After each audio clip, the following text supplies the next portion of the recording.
matter in Supreme Court, we'll win that case. I'm sure about that.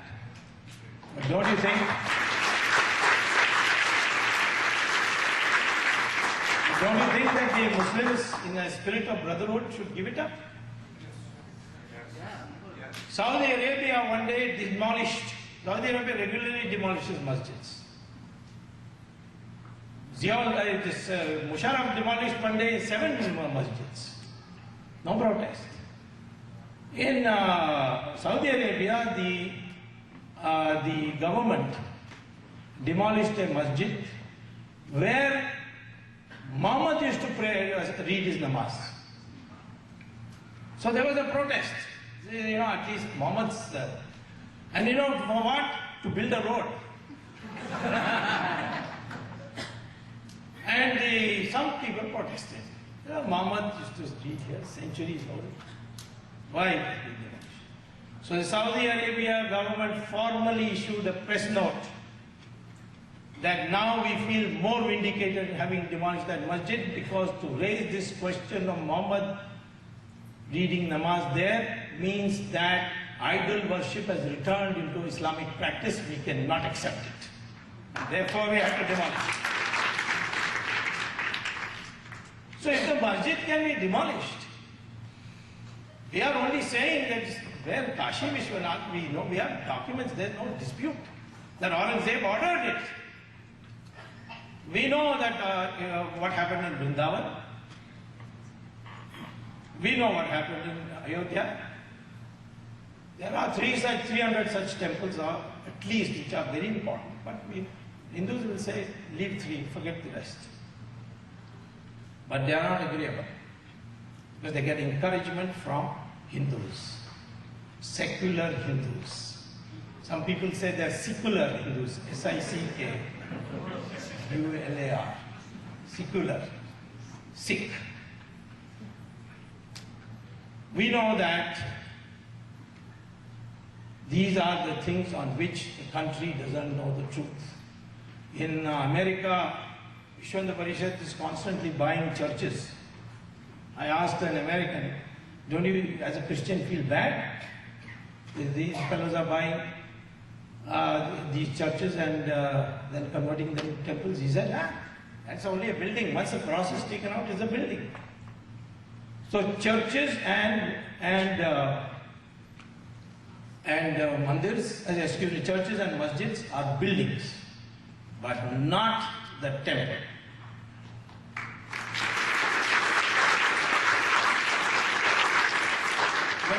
When I became Minister of Law, a file was put up before me saying that when Rajiv Gandhi was Prime Minister, Rajiv Gandhi's only mistake in life was getting married to the wrong woman.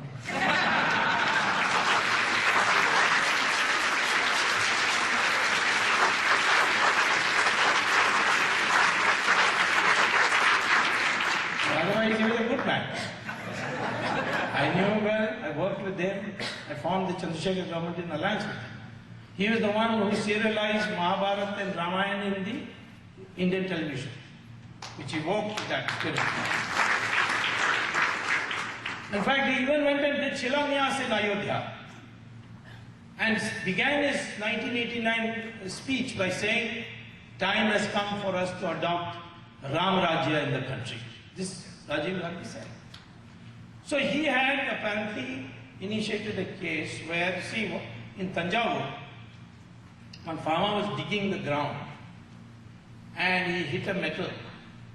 So he stopped and started digging and find out what is it. Found a huge Nataraj come out. Immediately realized that in the neighboring area, there was a disused temple. Nobody was praying there. So he said it must have come from there. He took it home and put it in outside his door because his hut was too small. And he started, celebrating. 2 touts arrived and said, what do you do with this? Today you are celebrating, but tomorrow you won't be able to do the upkeep of this. So you sell it to us, we'll give you 25,000 rupees. Just 25,000 rupees. Farmer had not seen 25,000 rupees in 1984. in one bundle. So he sold it. They smuggled it outside and they decided to auction it in Sotheby's and charged the price tag of the auction, minimum price tag, calling price was £5 million. So at that time the Indian High Commission protested to our government. Rajiv Gandhi just put a file noting that this should be opposed. But by then he left. I mean, he was no more Prime Minister. And then after VP Singh government fell, our government, the Chandrasekhar government came, the file came to me. So I said, fight it. We argued that when a mandir is built, a temple is built by Hindus, we do Prana Pratishtha Puja according to Agama Shastras. And the Prana Pratishtha Puja, what happens? The Lord comes into the Murti and he begins to reside in that temple. So when you go to visit a temple, you are not just seeing a Murti for your remembrance. God is there. That is the Hindu belief. And therefore, it is Hindu law that a temple is owned not by anybody who builds it, but by the Lord himself. And we all can only be trustees.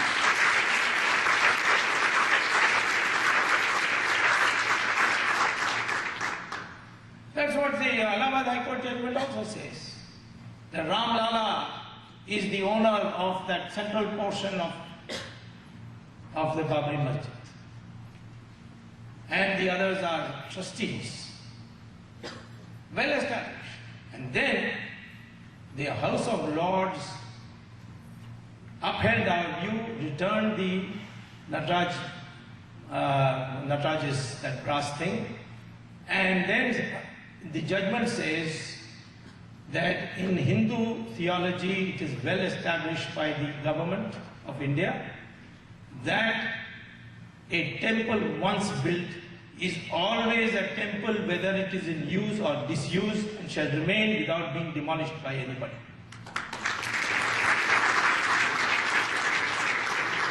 So if you build a masjid on top of a temple, it is still a temple.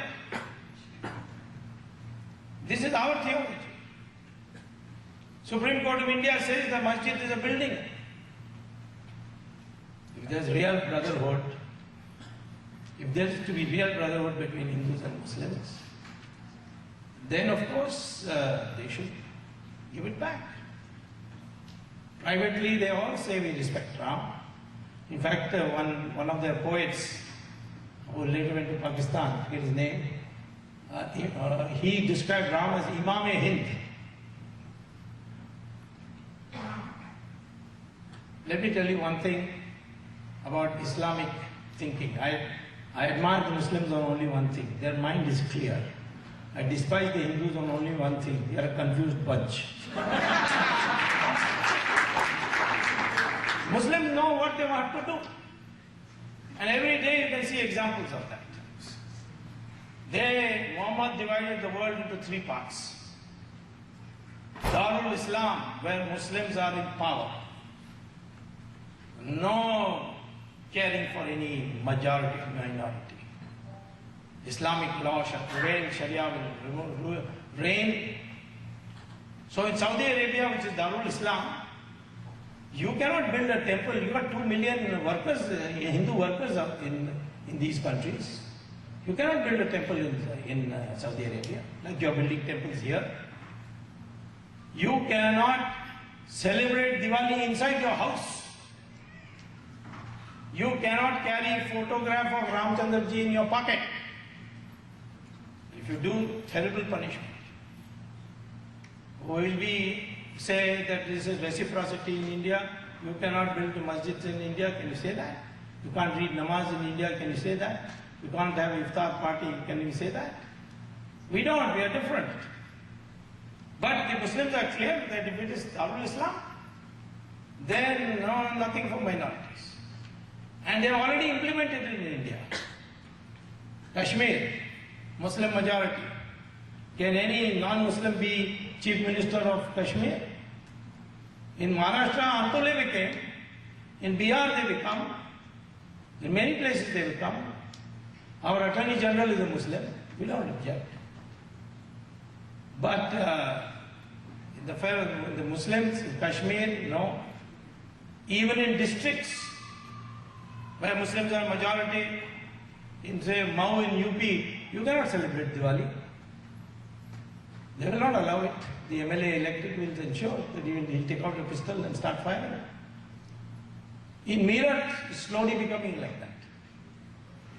In Tamil Nadu, which has only 5% Muslim, there are 40 town panchayats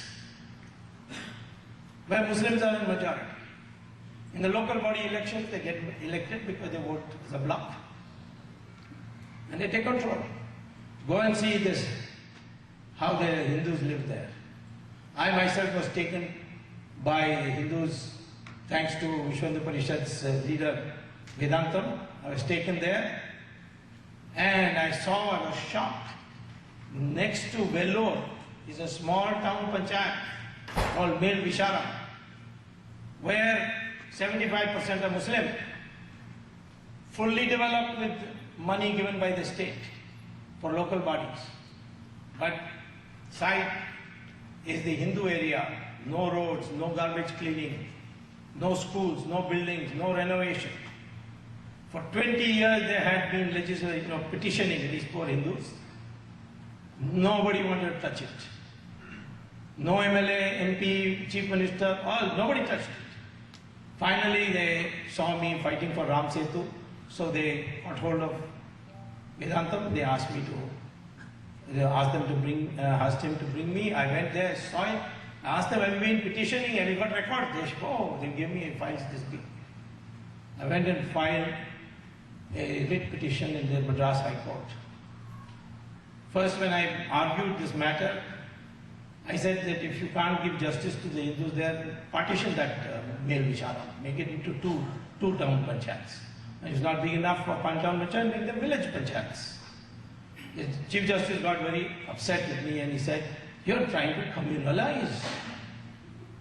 I never expected you to do this.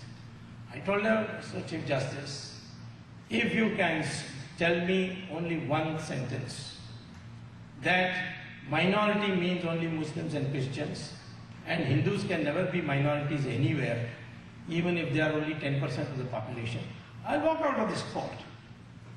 Then he said, what did you mean by that? So I produced that. The Chief Justice read through it.